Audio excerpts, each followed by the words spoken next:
You're listening to Music Tectonics.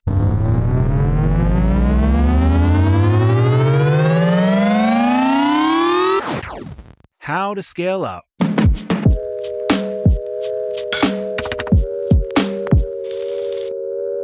Welcome back to Music Tectonics, where we go beneath the surface of music and tech. I'm your host, Dimitri Vitsa. I'm also the founder and CEO of Rock, Paper, Scissors, the PR and marketing firm that specializes in music tech and innovation. And this is another How to Scale Up episode, this time with Stationhead. Our guest, Ryan Starr, is a rock star. In fact, he appeared on the CBS reality TV show Rockstar, as well as appearing on The Tonight Show, Rachel Ray, and more. Signed to Island Records, Ryan's albums have charted on Billboard, and he's toured the world, including opening for Bon Jovi and the Goo Goo Dolls. But more importantly for you, our lovely Music Tectonics listeners, Ryan is the CEO and co-founder of Stationhead. Stationhead, the leading music-centric superfan app, adds a vital social layer to the streaming experience.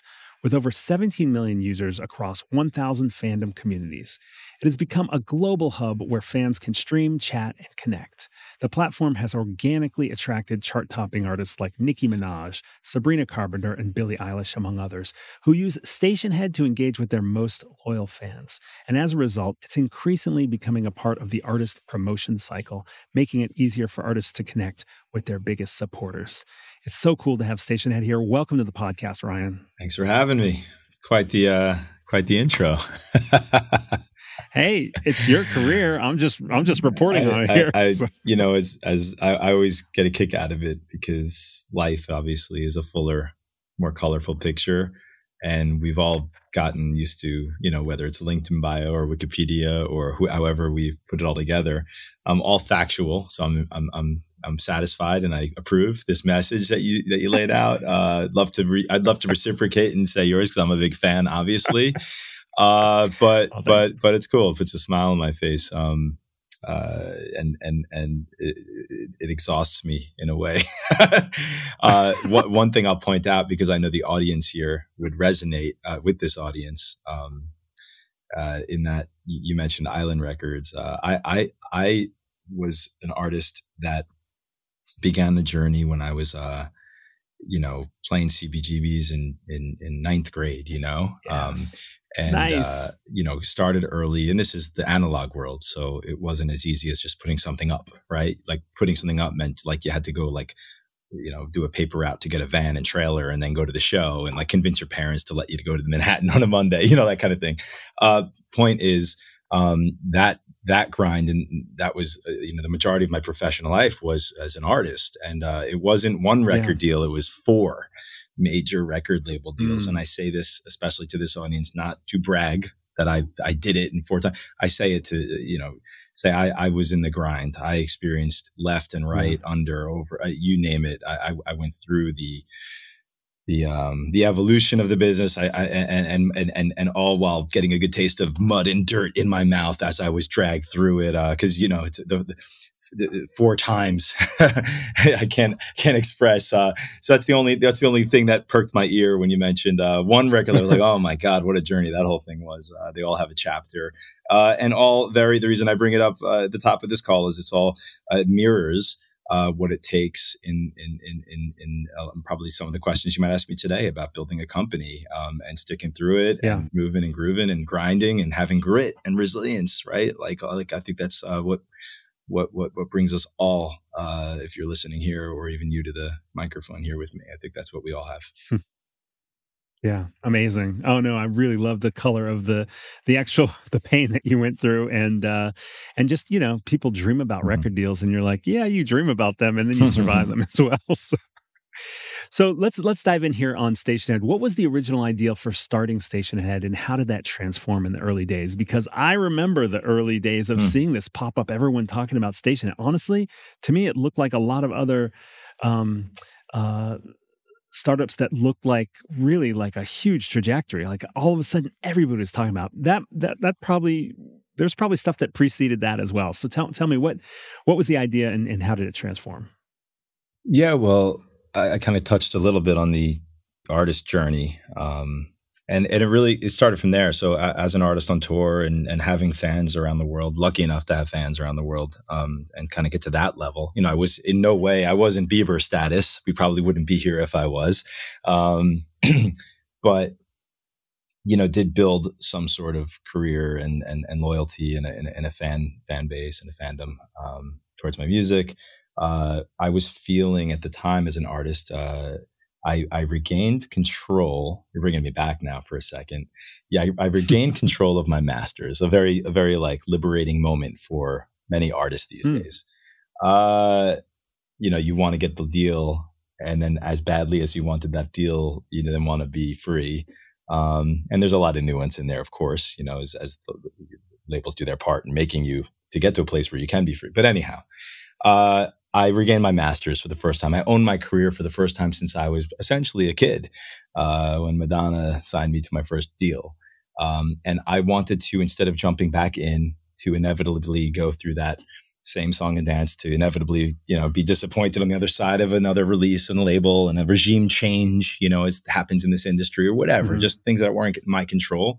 The world was different. There were tools and platforms to maybe connect deeper and even make a living, as I was living in New York, expecting my first kid, and I just wanted to, where is this business at? What do I have? What do I actually have? We're a long ways since I owned my audience and my mailing list back in the Mercury Lounge days, walking around, right? Oh, wow. So what is this and what's next, right?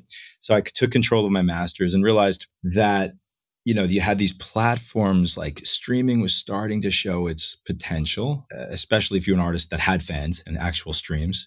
And there was a lot of excitement starting there that I was getting excited about, that finally, for the first time, there was a money trail to these big numbers of streams. Millions of this on this and millions of streams on YouTube video. And you're like, for who are these people? Can they buy a shirt? Right? Like, that's all I'm thinking. Like, all these numbers are great, but who are they?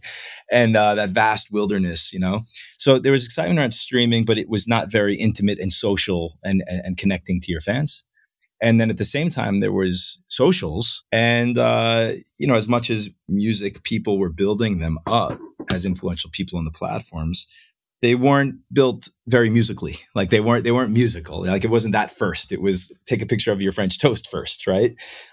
So there was like this hole and this disconnect with how I wanted to connect with my fans and what I wanted to connect around, which was the music.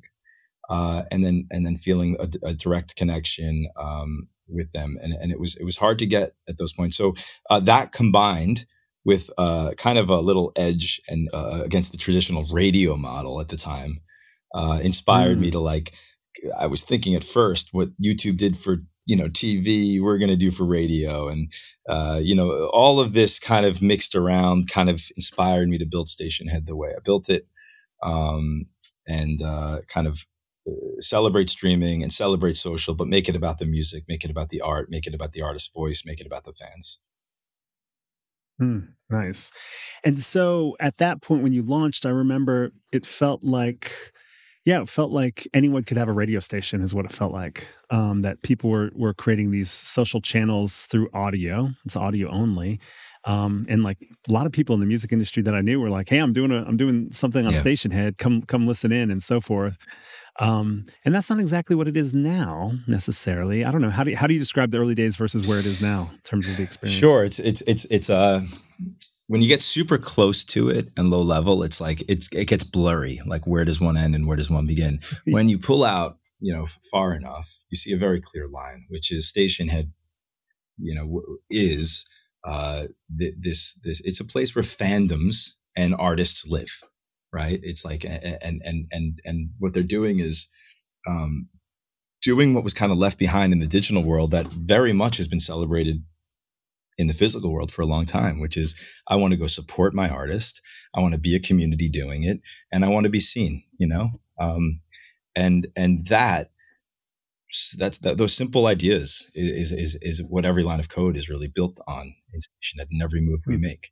And you could, if those words don't resonate, maybe because I'm speaking too much more of like a product guy now, and less as an artist, I could use an example of, it was only a year ago or a year and a half ago, we all witnessed on the biggest news channels, kids in front of their computer screens, like, under their covers, alone in their room, crying while they're trying to buy Taylor Swift tickets, because the loading wheel wouldn't stop, and they lost their place online, and like, and there's all these examples of this like lonely experience in the digital world around music, very far from the days of, being together, waiting online, tenting out, and, in the rain. I'm not saying we should go back to that, but nobody very much purpose built a music fan experience while we built modern infrastructure of selling things or listening, right? We kind of were, no one was really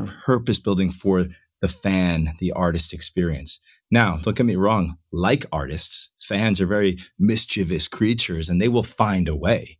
I'll find a way to be on, Twitter or X now, saying, Dimitri, I'm listening to the new Ryan Star. You listening to it? Yeah, you're listening. We're listening together. We'll figure out ways to use the tools to do what we want to do to communicate and connect. But it was very clear that no one really with empathy and purpose built for this growing market, this exciting, like influential, can swing elections kind of market called the fandom, super fan, right? And I very much understood the power of it. They supported me. These are the people that I didn't have the luxury of being a superstar. I genuinely had to live off of the few, or the people that cared that much to carry me and lift me and my super fans. So I learned some things there and put into this product, which resonates. So now when you look at it, yes, it's more of a community place where super fans can support their favorite artists, and the artists are there too. And it's this great, beautiful, almost like a VIP experience, or that post-show merch booth experience where you're talking to your fans because those are the real ones. You can go on Instagram Live anytime and play the garden, but where are those truest fans that aren't running out of the venue, that are staying right outside the bus and like want to connect with you and remember me, and like those kind of relationships? That's who we were building for. And yeah, it was a long way since the earlier days when I just wanted to, wouldn't it be cool if I had my own radio station? You had your own radio station. I was thinking kind of in the old world a little bit. And then we found our way, as building that technology. You're right. A lot of people are like, I have a show, but there are plenty of ways to broadcast, plenty of ways to do that these days. And that just wasn't our sweet spot. Our sweet spot was finding the way we built this. We found this great audience and really just started really purpose and super focused building it for the super fan. That's a really good point. I mean, you were doing one thing and then you kind of just connected up with the right type of user for that experience. What was the first sign that you might have some success with Stationhead? Yeah, it was a very clear line. Like it was pushing a boulder up a mountain for a while, with the vision of, I'm going to democratize like radio. Right. And a lot of people have tried to do this since, and you've seen so many different iterations. And I think, staying alive as an artist or a startup or however you're, listening out there, I think like we were very aware and listening, and our radar was up. I think you have to have conviction, but you also have to be aware that sometimes like the piece is going to reveal itself to you. My sister's a beautiful, world-renowned, incredible goldsmith, and she starts with a block of metal or gold or something. She has a vision for what it's going to be, but over time the sculptor will reveal some things to it. And anyone that's made a song or done a podcast sees that it goes different ways, and you have to have your vision and know the direction you want to go. But I think you have to also be listening for the signs, especially when it's revealing what it wants to be. And for us, it was a very simple day. We were doing anything. We were like, okay, we have this platform where you could kind of be a radio DJ, and we were trying everything, to get people to go and get them discovered. And it turned into almost a hit game. The tech was beautiful, and we were building this incredible technology that worked so well. But the efforts to like get the whole community going and create a whole new airwaves seemed very, it was hard. And of course we were like, well, I guess we need our, Joe Rogan or Howard Stern. Like, imagine we can get someone, we were willing to give like half the company away to, an artist that would use it, or someone famous, the old trick in the book, which was like, you need someone to funnel it down, and like an influencer model, right? Which is one will bring the many. And that was the model probably since the internet came out. Like, one will get the many. And And we didn't have the money to do that. And we instead had to like just build it better. And then one fateful night, we put a better product out that was easier to understand, that I didn't have to like personally walk you through to understand all the intricacies to how to use it. And it landed in the right hands. And the right hands that day was a very famous fandom that they called the BTS Army, and a very, very incredible, inspiring, special bunch. And basically, they realized that what they were doing elsewhere, like I said before, listening alone and communicating on other platforms, they realized they could do that all on Stationhead. And we went from, fighting to get maybe like 40 people to listen to a show to all of a sudden hundreds of thousands of concurrent listeners at once, becoming the biggest audio global broadcast probably ever at the time. And remember, this is when like social audio was thing and Clubhouse was making noise. Maybe they had like 20,000 with like Oprah and Elon. Like that was the max, with that model. And all of a sudden, by building the right product for a fandom that wanted to be together while listening to their favorite music together, was enough to kind of just move that goalpost, like break the mold. And at that point, we were like, there's our market, there's our audience. It wouldn't have made me happier, because that's really what I was after the whole time, which is trying to connect with those fans. And then one after another, fandom after fandom started saying, hey, we could do this together here. We could listen together here. And then another great moment was when Cardi B found out that her fans, where Barty Gang was all listening to her music on Stationhead, and she's going, "What? My fans have a station? What is this?" She's like driving home in a truck from the Grammys, eating tacos, like literally. And all of a sudden, one of those recognizable voices hops on Stationhead, and they say the most magical things to me. And remember, again, it was always bring the star to get the many. And all of a sudden, they said, "Welcome to our channel. Hey, Cardi, welcome to our channel."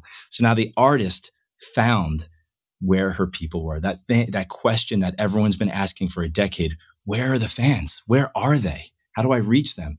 All of a sudden, instead of her trying to find them, they made enough noise. They were big enough that she found them. And they said, welcome to our channel. And then artist after artist started kind of organically finding their fandoms. And now obviously we've become kind of an invaluable source to massive record releases, important figure in fandoms, and doing that same mission, which is being together and supporting and being seen and serving this growing fandom community. Wow, this is so cool to hear about that inflection point that led to the next inflection point and so forth. We have to take a quick break, but when we come back, I want to translate this into a conversation about product market fit. We'll be right back. Well, hello, listener. Did you know that this podcast is just one way Music Tectonics goes beneath the surface of music and tech? We know that innovation thrives on community and connection, so we bring innovators together in a variety of ways. We've got a free online event series we call Seismic Activity. We've got the Music Tectonics Conference every October in Los Angeles, and we've got meetups at major industry events like the NAMM Show, South by Southwest, and Music Biz. Stay on top of our schedule. Get the Music Tectonics newsletter in your inbox. Sign up at musictectonics.com.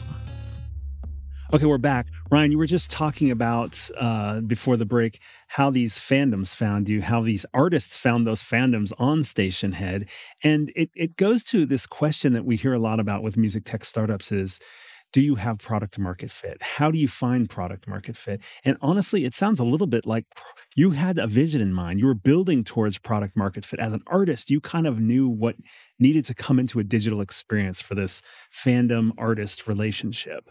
But fandom found you. The market found you, in a sense. There was a lot that happened leading up to that. Compared to a lot of music tech startups, you have had some real staying power. I mean, you guys are like in your second life in a way. What decisions did you make along the way before that inflection point that allowed you to succeed to get to that? My co-founder and I like to say that we are second-time founders on our first company. And again, people out there building know what that means. Sometimes even investors understand what that means. Like there's a lot of learnings, a lot of humility along the way. I think the core to it all, and I've heard many people say like, no one is not wrong, right? No one to fold it and all that stuff. But I was built like most that sign up for something like this, to kind of not give up and keep going. And I have a few beliefs there, and they work for me. And you know, the first one that I'd like be bold about is just staying alive, right? Like nothing happens if you're not alive. Like if you can't see another day, then that's the sure way to end it, right? So like as long as you're alive, there can be another way. I often have a visual of you know, the beautiful game of Frogger, and like if you think of you know, there's a direction you're going. You know, you got to get up there. You're not even certain which hole you're going to get to, but like, you know, that way is the way, and you'll figure it out maybe along the way. And maybe that's for me because I don't have it all planned out, but I know I'm going that way, right?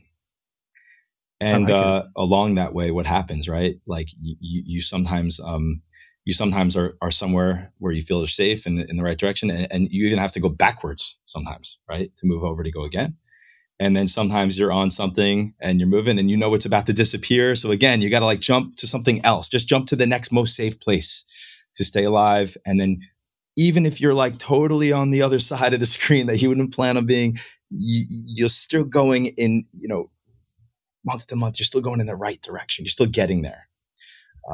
And then before you know it, you've built this thing and you have the successful level completion. And then what happens? You just go to the next level, right? So, but maybe you're smarter. Maybe you've learned some more tricks. But it's very, I almost now at this point see that I see it as that kind of game. And I think that might apply to anyone building anything. I love it. I loved Frogger. I've gone back to some retro video game places and played again, but I've never thought of it that way. And I really love that model because I think I'm like you, Ryan, in the sense that like I kind of know what direction I'm going. I won't know exactly what the Music Tectonics conference is going to look like, or what, you know, what my roster for the Rock Paper Scissors PR firm is going to look like, or what press but just sort of like the sense of like the direction, and then you just kind of have to keep going in the right direction. I love it. That's a great one. And you mentioned a couple things in this interview already. You mentioned, you know, investment, which we haven't talked about. I'm kind of curious a little bit about that. You mentioned social audio, and I remember Clubhouse famously rose to meteoric fame, securing investment at like a $4 billion valuation. And now, like, where is it? I don't know where they went. I actually enjoyed it. It was cool. In spite of what my kids and some of my 20-something employees think it was kind of dorky. But it was interesting to watch such huge growth so quickly. And then also now, like the magic trick of where is it? It's all gone. How have you approached investment, and how has that been helpful or not to where Stationhead has come to? Again, I think combining the stay alive mentality with bringing people in that could potentially even help, you know, more minds. I think what I learned when I started this, I came from a world where there weren't more than 3 singers in my school. Right. So it was quite easy. I also had a natural talent and something I worked at really hard. But like, you know, growing up, I was kind of like, I was like the best singer in the school, like, you know, objectively, or I'm sorry, subjectively, I guess. But like, you know, we took it serious and it wasn't like everyone was on a ticket. So I guess my point is, I knew what it felt like to like be really good at something that I studied my whole life and worked at and got better and made a name for myself. So when I started, you know, a different kind of business venture than my touring and publishing and the typical thing I came from, I knew enough to know I didn't know anything, and knew that feeling I had of being so confident on the stage or writing songs or producing, I didn't have that same confidence. So I knew to surround myself with the right, you know, people that knew, people that have done it, people that can help me. And I think that was the first step, and it combines with getting the right money in early, right? I mean, they always say, you know, money's green or whatever, where the saying is, especially if you need to just stay alive, and sometimes you got to take money. But in the beginning, we were lucky to get it from people that believed in knowing it.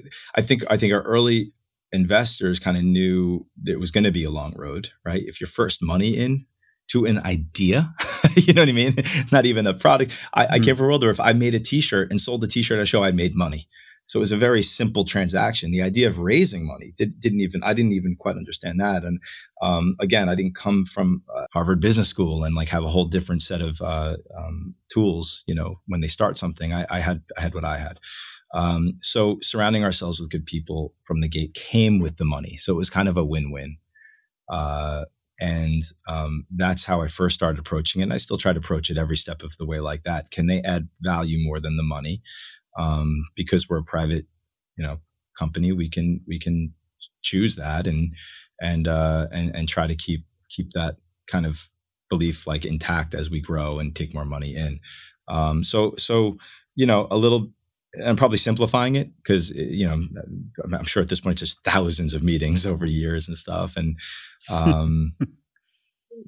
I kind of went about it like, hey, I'm putting this like bigger group together, a bigger band than I've ever been used to. And people have to bring skills to the table. And I feel grateful that early on we had people like that come in. So are you saying that when you first took in money, you partnered with investors who knew that there would be future cash calls, that this would be a longer term thing? Or are you more saying that you're just cautious every time you take money so there isn't as much pressure to do things that aren't good for the company? Our early investors, I didn't grow up in Silicon Valley, like network. So like we just didn't have that. What I've learned is like more, institutional capital. Like my network of people that had money to spend on things like visions and startups were record execs or artists, touring artists or writers, right? And what I guess I'm trying to say is the early people that came in to get us off the ground were people that, and I think this defines any great early angel investor. And if people are out there listening to do this, I'm sure they understand that you're really at that point, you've heard this in all the books, you're really investing in the people and you're believing that they will figure it out and they will pivot and they will stay alive and they will, be able to inspire a growing company and hire the right people and, make mistakes and shake them off. And like when you're coming in early, those are the kind of people that you need to be around. And that's, I guess, what I mean. And I think sometimes people can get, maybe, and I don't only know my experience, but I imagine if people sign up for different reasons, then you won't have that kind of luxury to maybe go the wrong way or fail or whatnot. I would imagine things can be tougher out there if you don't identify the right early investors. Gotcha. Yeah. Okay, we got to take another quick break. And when we come back, I want to get some more tips out of you for some other music tech founders. We'll be right back. Hi there, Trista here. Sorry to interrupt. I hope you're enjoying the show, but I have a little question for you. What do you want to hear next? Let us know at musictectonics.com/podcast. Click the big pink button to fill out a quick survey. You can suggest future guests or other music innovation topics you want to hear for us cover, anything that's on your mind and that you think would be really fun to explore in a podcast. Or just tell us how we're doing, what you think. That's at musictectonics.com/podcast. Okay, back to the fun stuff. Okay, we're back. I'm curious, Ryan. I want to give you a list of some of the challenges I've heard of, not just in starting a business, but scaling a business. And I'm curious to hear from you, which ones have been the biggest ones? And then we'll talk about those. I'm thinking about things like recruiting a team, paying for growth, leveling up customers, like getting bigger customers. Maybe in your case, it's bigger artists, managing licenses, some of the music industry fun stuff, and keeping up your own energy as the, CEO, as a co-founder, et cetera. So which ones of those, or maybe there's other things on there, which ones have been the biggest challenges to scale Stationhead? At each phase, it's different. I think in the earlier days, when you're talking about building technology, a great advice that was given to me early on was you have to build your own in-house team. And again, remember, these things were foreign to me. I thought, hey, my guy knows how to code, and like we're backstage at the Bowery Ballroom. I'll be on tour in 2 weeks. Remember, this is how I was on the Tonight Show. 2 days later, I'm playing a sold-out show at the Bowery Ballroom. 3 days later, I cancel the tour and I'm in a one-bedroom apartment building Stationhead. This came out of nowhere, this new passion and determination to build something. And I probably thought at the time, this will go quick. This is easy. My guy, like this kid, I know he's going to code this thing and be done. So the team is quite important. So you're asking the right questions. I think when it comes to building technology, unless it's something you could point to and say, hey, you see this app here or this platform or this application, replicate this exactly and put my logo on it, you might be able to kind of outsource that kind of thing and say like, this has already been done. Just do the same thing and thank you. And like submit it and great. That might work. Anything more nuanced, and in Stationhead's case, and the reason I'm so liberal with like giving you the nuance of like our core and how we build this thing and what our secrets were and how we found and how we pivoted and what we were doing is because there's so much nuance in the actual product. There's so many things. And trust me, I know like Amazon tried to build what we're building, you know, like, so I've had that question of what happens if Amazon builds it, which is every startup person gets that question by investors. And, you know, in our case, they did it. So we understand what that means and more confident in the nuances that we've built into this product and how we operate. So with that, you can't outsource that kind of thing, and bringing in a team and hiring a team and, you know, building it from scratch takes a long time. It's emotionally investing. I mean, people say the word culture and they say it and put it on the wall or the Zoom or whatever, but like it's one thing to say it and one thing to do it, and doing it is a real full-time investment. And knowing you're going to get all this wrong and having to do it again, you know, so now you understand. So I think at the early level, it was learning that we needed to build an in-house world-class technology team, and that was interesting. And for me, it was it mirrored experiences. There's plenty of things in this business that are new to me, but in building a team came very natural to someone who used to get in a van and trailer and eat like, you know, leftover McDonald's for breakfast. I'm also a health nut, so that was painful. And drive through the night, you know, for $50. Like I learned what it means to be a team believing in the vision and the bigger good and the potential to inspire the world through music specifically. So this part of team building came kind of natural to me, to get people inspired for the vision. But that was in the early days, the most important thing. We could not do this alone, especially the kind of lift we have. It's heavy technology that we built that no one's done before. What about some of the music industry stuff, the licenses, the rights, all that kind of stuff? Has that been an education? I mean, you were already an artist, you already signed label deals, you had a sense of how that worked, but now you're like online radio, streaming, I don't know what you call it, social radio. Imagine I'm on this going like, what do you mean? And I never heard of this before. And like all of a sudden this was the end because you asked this called like, what? Sorry. I needed what? No, thankfully, because I do come from the industry, I knew enough from this business I grew up in to know that startup, you know, small budgets, little guy, David versus Goliath. I actually knew out of the get-go, we did not want to touch the music. I did not want to get into the music game. I did not want to make license deals. I did not want to do anything with that. And at the same time, I was so supportive and such an early believer. Remember, this is as my friends were still trying to hawk CDs at the merch booth and get, you know, streaming is going to kill the industry forever. You know, I'm recently looking at old, like, you know, vlogs and stuff actually about like how dismal this was going to be. And I thought very differently. I was like, wow, no, there's actually, it might not be a lot yet, but imagine when everyone's streaming, this number is going to go up. And I was a real believer in the technology, especially someone that lived through the free fall of the industry post Napster, you know? So that combined with like, hey, I want people streaming, and not wanting to touch masters or get into that world. It was kind of one of our special inventive moments was realizing that, hey, we don't have to send satellites into space, you know, and pay insane amounts of money, and have all these kind of like regulations. There was such an old feeling, or we don't have to take radio waves that are, you know, hundreds of years old and like trying to figure that out and play by, again, these very regulated, archaic, traditional rules.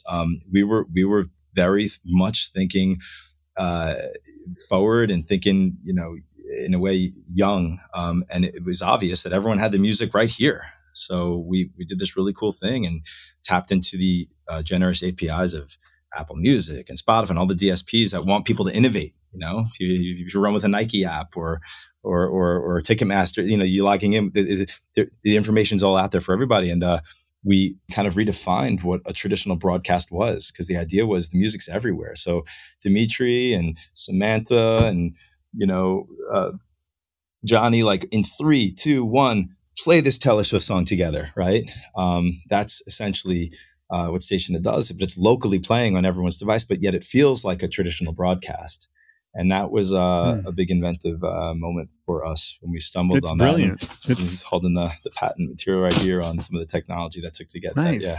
It's brilliant. And it gave you the liberation of not trying to build a streaming company, but instead to build a social company. That would have derailed us and bankrupt us probably. And it was also what we wanted and what everyone wanted. I wanted more streams as an artist. I knew I had fans, and I didn't want them just liking my French Toast, because with 10,000 likes on my Instagram, which I was getting, that meant nothing to me. It meant nothing to me. And in the end, none of them would buy a t-shirt. 10,000 streams while I'm hanging out and thanking them and talking to them and having fun and talking about the music, and now we're vibing. Now everyone's asking you for your French Toast t-shirt. and turns out the fans wanted the same thing. They wanted to show up where I wanted it, where it's about the music. And it comes back to like an early day when I handed in my record. I went to the woods. You read about stories like this. I went to the woods and I shaved my head. True story. And I almost lost myself, and I gave everything to this beautiful record I made that I'm so proud of, that no one's heard, called The Angels and Animals. And I handed it into the label, and they said, "Okay, great. Now we need content." And I thought, what did I just hand you? And the interesting thing that I hear, whether it's Alicia Keys or Mariah Carey or Nicki Minaj or Coldplay or Ed Sheeran or Olivia Rodrigo or Billie Eilish with Phineas, the list is jaw-dropping when I say these things. I mean, all of them, I hear the same thing when they're on Stationhead with their fans. I hear this vulnerability, and I hear this like this gratitude and this trust, because the music's there, because like that's who they are and that's what they always wanted to be about. And it's really been a while since a platform hugged that experience from an artist to a fan.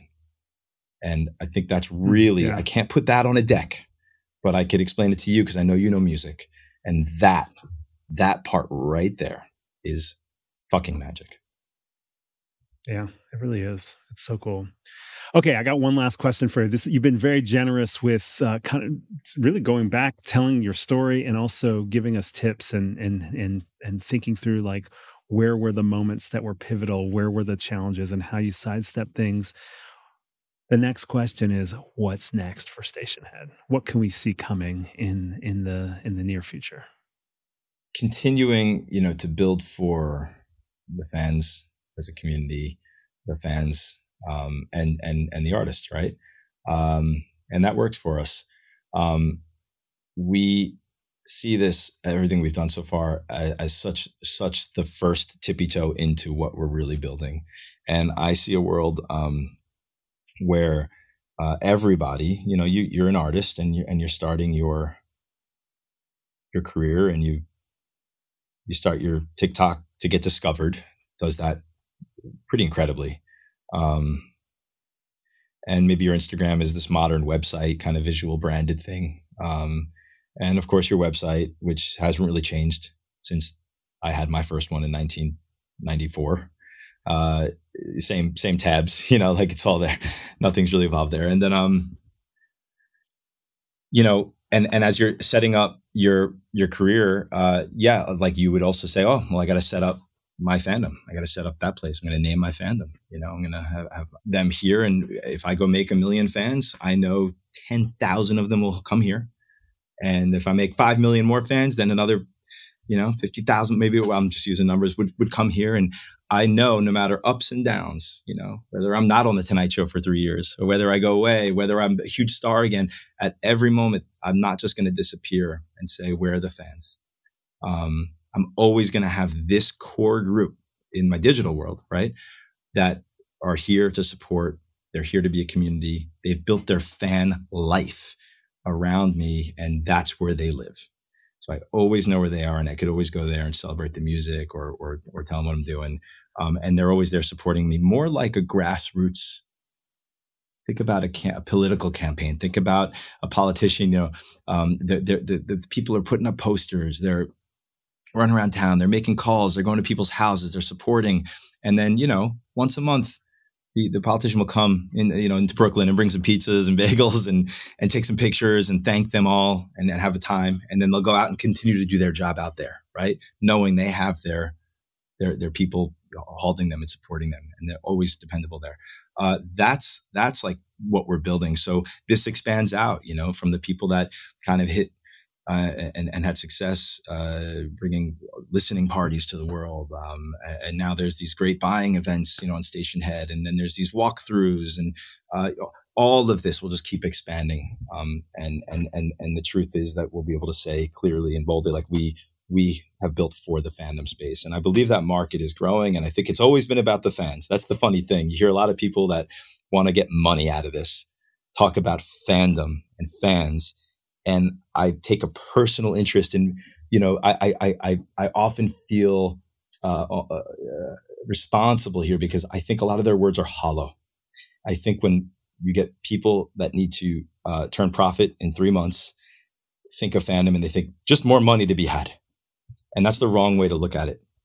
And as brilliant as like a blockchain technology was, and then you had like NFTs and get rich quick people trying to like fit, kind of just like grossly devalue the whole thing, and it all crumbled down and set them back 5 years or whatever to this beautiful technology that has value in the world. I worry about something that it's always been about the fans. And I worry about this hype around fandom, because these people, I find a lot of them don't really truly understand what the meaning is and what the bigger opportunity is than trying to just get a few more dollars from them a month right now.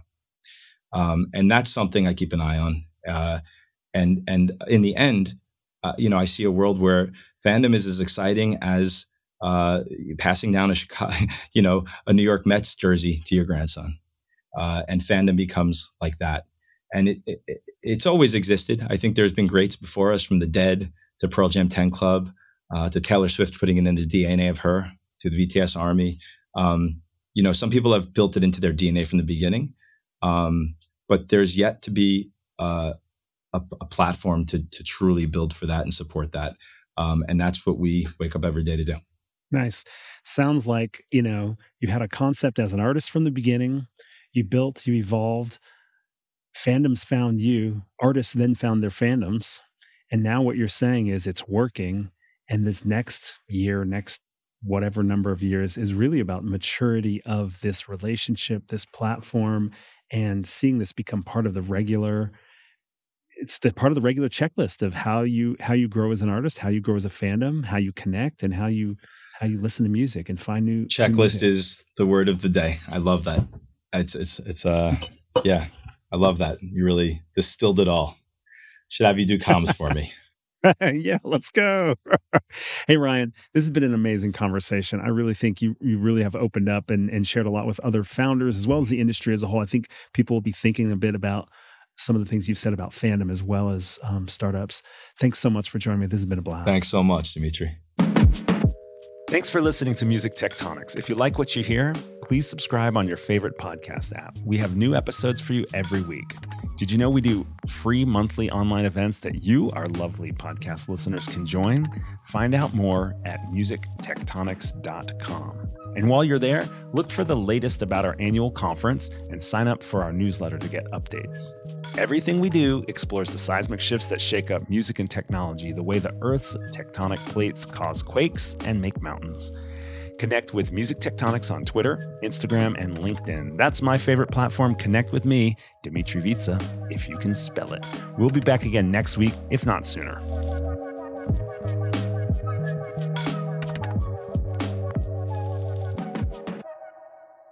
You're listening to Music Tectonics.